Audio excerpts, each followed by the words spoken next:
दोस्तों बहुत बहुत स्वागत करता हूं आप सभी का हमारे इस नए वीडियो में।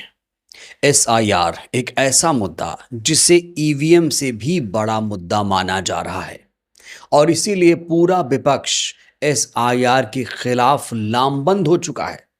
संसद के सामने इसको लेकर आंदोलन प्रदर्शन हो रहा था, यहां तक कि अब इसके खिलाफ सुप्रीम कोर्ट में भी याचिकाएं लगा दी गई हैं और एक नहीं करीब करीब 10 याचिकाएं सुप्रीम कोर्ट में एसआईआर के खिलाफ लगाई गई हैं। दोस्तों, क्या आप में से कोई ऐसा है जो एसआईआर का मतलब नहीं जानता है? स्पेशल इंटेंसिव रिवीजन मतलब वही कि मतदाता सूची का पुनरीक्षण, मतलब नए सिरे से मतदाता सूची को बनाना। 2003 की मतदाता सूची में नए वोटरों का नाम या जो मौजूदा वोटर हैं उनके नाम डालना, ये प्रक्रिया बिहार में जारी है। लेकिन अब चुनाव आयोग ने क्या किया है, पूरे देश में इसे लागू करने का फैसला ले लिया है और इसीलिए ये मामला बहुत ज्यादा तूल पकड़ चुका है। एसआईआर का विरोध इसलिए हो रहा है क्योंकि एसआईआर में चुनाव आयोग की तरफ से जो दस्तावेज मांगे गए हैं वो आम लोगों के पास नहीं है। अब आम लोगों के पास कौन से दस्तावेज होते हैं? वोटर आईडी, आधार कार्ड, राशन कार्ड। दोस्तों, ये तीनों वो दस्तावेज हैं जिसका हमारे देश में सबसे ज्यादा इस्तेमाल होता है। लेकिन चुनाव आयोग ने जब ये प्रक्रिया शुरू की एसआईआर की, तो उसने कहा कि ये तीनों दस्तावेज नहीं माने जाएंगे। इसके लिए आपको निवास प्रमाण पत्र देना होगा, बाप दादाओं के सर्टिफिकेट दिखाने होंगे, पासपोर्ट देना होगा। अब बताइए, जिस देश में 80 करोड़ लोग गरीब हों, 5 किलो अनाज पर निर्भर हों, वो पासपोर्ट कहाँ से दिखाएंगे? यही बात शायद चुनाव आयोग नहीं समझ पाया और ये पूरा मामला सुप्रीम कोर्ट में गया। लेकिन सुप्रीम कोर्ट में चुनाव आयोग को दोस्तों बहुत तगड़ा झटका लगा है। सुप्रीम कोर्ट ने तमाम दलीलें दी, लेकिन चुनाव आयोग की सारी दलीलों को सुप्रीम कोर्ट ने सिरे से खारिज किया। तो आखिरकार सुप्रीम कोर्ट में चुनाव आयोग को झटका लगा है और देश की जो जनता है उसकी सबसे बड़ी जीत हो गई है। दोस्तों, इससे पहले मैं चर्चा को आगे बढ़ाऊं, एक अहम खबर जिसे आपको जानना बहुत जरूरी है। यह खबर इसी से संबंधित है और यह हमारी खबर का असर हुआ है। हमने इस खबर को प्रमुखता से उठाया था। अगर आप लोगों ने हमारा वो वीडियो देखा होगा तो आपको पता होगा कि बिहार के पटना में एक कुत्ते का निवास प्रमाण पत्र बन चुका है। डॉगी बाबू इसका नाम। इसके पिता का नाम कुत्ता बाबू ऐसे कुछ करके है और इसकी माता का नाम कुटिया देवी है। तो बिहार का सिस्टम कितना खोखला है ये तस्वीर दोस्तों बताने के लिए काफी है। तो जो चुनाव आयोग कह रहा है कि हमें सिर्फ और सिर्फ निवास प्रमाण पत्र चाहिए, तो निवास प्रमाण पत्र तो बिहार में देखिए कुत्ते लेकर घूम रहे हैं।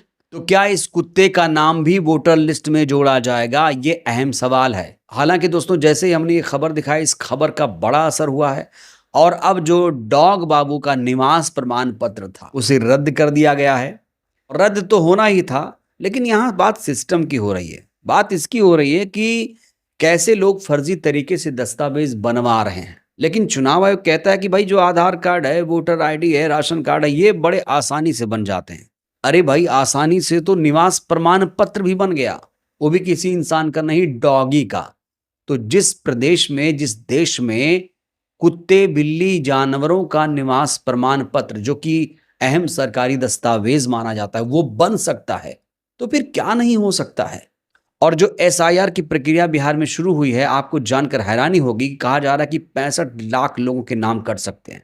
कुछ बहुत सारी त्रुटियां सामने आई, लेकिन जो बड़ी बात यह है कि बहुत सारे लोगों के पास कागज नहीं था। और आरोप चुनाव आयोग पर यह भी लगता है कि चुनाव आयोग ने बड़ी ही जल्दबाजी में इस प्रक्रिया को पूरा कराने की कोशिश की है। धड़ाधड़ जैसे किसी ने कोई असाइनमेंट दिया था कि भाई इसे जल्दी से पूरा करो, जल्दी से पूरा करो। और चुनाव आयोग ने बड़ी ही तेजी से इस अभियान को चलाया और इनके बीएलओ काम पे लग गए। अपने तरीके से फॉर्म भी कहा जा रहा भरा गया। लेकिन दोस्तों, एसआईआर का कोई विरोध नहीं कर रहा है, एसआईआर ठीक होगा, लेकिन जो प्रक्रिया है उस पर सवाल खड़े हो रहे हैं कि भाई आधार कार्ड क्यों नहीं मांगा। इसी सवाल को लेकर सुप्रीम कोर्ट में मुद्दा उठाया गया। सुप्रीम कोर्ट में ये मामला गया। एडीआर जो एसोसिएशन डेमोक्रेटिक फॉर रिफॉर्म एक संस्था है जो चुनावों में शुचिता की बात करती है, इलेक्शन को फेयर निष्पक्ष कराने की मांग करती रहती है।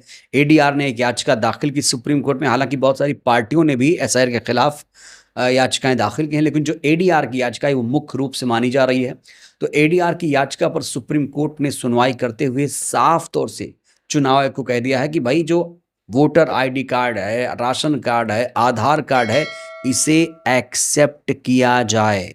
हालांकि चुनाव आयोग ने अपनी दलीलें भी दी। चुनाव आयोग के जो वकील हैं राजेश द्विवेदी, उन्होंने राशन कार्ड पर आपत्ति जाहिर की, लेकिन सुप्रीम कोर्ट ने एक ना सुनी और सुप्रीम कोर्ट ने साफ तौर से कह दिया है कि ये दस्तावेज शामिल होने चाहिए। तो दोस्तों, सुप्रीम कोर्ट जो कि देश की सबसे बड़ी अदालत है, जब वो कह रहा है कि आधार वैलिड है, तो फिर हमारा चुनाव आयोग आधार से क्यों कतरा रहा है? आधार कहाँ कहाँ इस्तेमाल होता है आप लोग जानते होंगे। आप ट्रेन का टिकट लेने जाएंगे, कोई भी टिकट लेने जाएंगे, आपको आधार कार्ड की जरूरत पड़ेगी। वोटर आईडी बनाएंगे, आधार कार्ड की जरूरत पड़ेगी। मोबाइल खरीदेंगे, आधार कार्ड की जरूरत पड़ेगी। सिम कार्ड खरीदेंगे, आधार कार्ड की जरूरत पड़ेगी। और अगर आप बच्चों का एडमिशन कराने जाएंगे, आधार कार्ड की जरूरत पड़ेगी। बताइए ऐसा कौन सा लीगल काम है जो बिना आधार कार्ड के हो सकता है? यहां तक कि अगर आप बैंक में खाता खुलवाने जाएंगे, जमीन खरीदने जाएंगे, तो वहां पर भी आपको आधार कार्ड देना होगा। रेंट पर रूम लेने जाएंगे, वहां पर आपको आधार कार्ड देना होगा।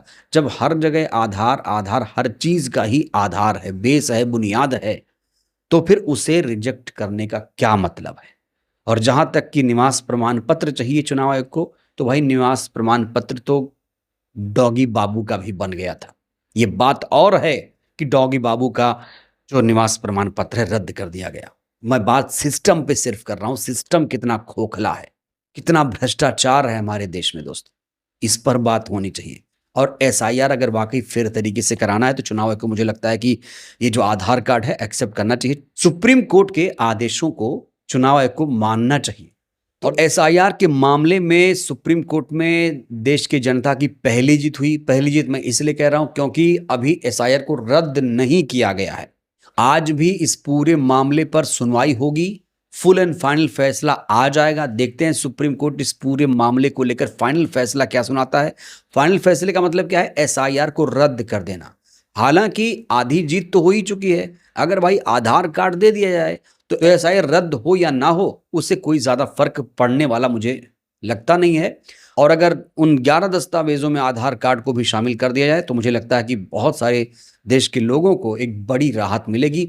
और सुप्रीम कोर्ट ने तो बार बार कहा कि भाई आधार कार्ड आप शामिल करो, राशन कार्ड शामिल करो, वोटर आईडी भी शामिल करो। अब चुनाव आयोग को इससे क्या दिक्कत है, ये दोस्तों बड़ा सवाल है। चुनाव आयोग इससे क्यों कतरा रहा है, ये बड़ा सवाल है। अब आज फाइनल सुनवाई होगी, उसमें क्या वर्डिक्ट सुप्रीम कोर्ट का होता है। तो सुप्रीम कोर्ट की ये महत्वपूर्ण टिप्पणी थी, क्योंकि हालांकि लोग ये भी कह रहे हैं अब सुप्रीम कोर्ट को सिर्फ टिप्पणी नहीं करनी चाहिए, उन्हें अब सख्त इसमें आदेश देना चाहिए। एक सख्त आदेश कि आपको ये करना ही होगा। लेकिन सुप्रीम कोर्ट ने फौरी तौर पर यही कहा है कि आधार को भी वैध माना जाए। तो इसमें एक सुझाव के तौर पर तो लोग कह रहे हैं भाई सुझाव टिप्पणी से आगे निकलिए, थोड़ा सख्त आदेश दीजिए जिससे सिस्टम पर थोड़ा फर्क पड़े। लोग ये भी कह रहे हैं, बहुत सारे लोग इस पर चर्चा भी कर रहे हैं, डिबेट भी कर रहे हैं। तो लोग ये कह रहे हैं आजकल भाई सुप्रीम कोर्ट को अब टिप्पणी या सुझाव से थोड़ा सा आगे बढ़ना चाहिए। इस पूरे केस की सुनवाई कर रहे थे जस्टिस सूर्यकांत के बेंच में ये पूरा मामला है। तो आज ये बेंच क्या फाइनल फैसला सुनाती है, इस पर भी हमारी निगाह बनी रहेगी। चुनाव आयोग जिस तरीके से एसआईआर करा रहा है, चुनाव आयोग के इस फैसले को आप कैसे देखते हैं? आपके पास कौन सा दस्तावेज है, बताइएगा जरूर। बहुत बहुत धन्यवाद।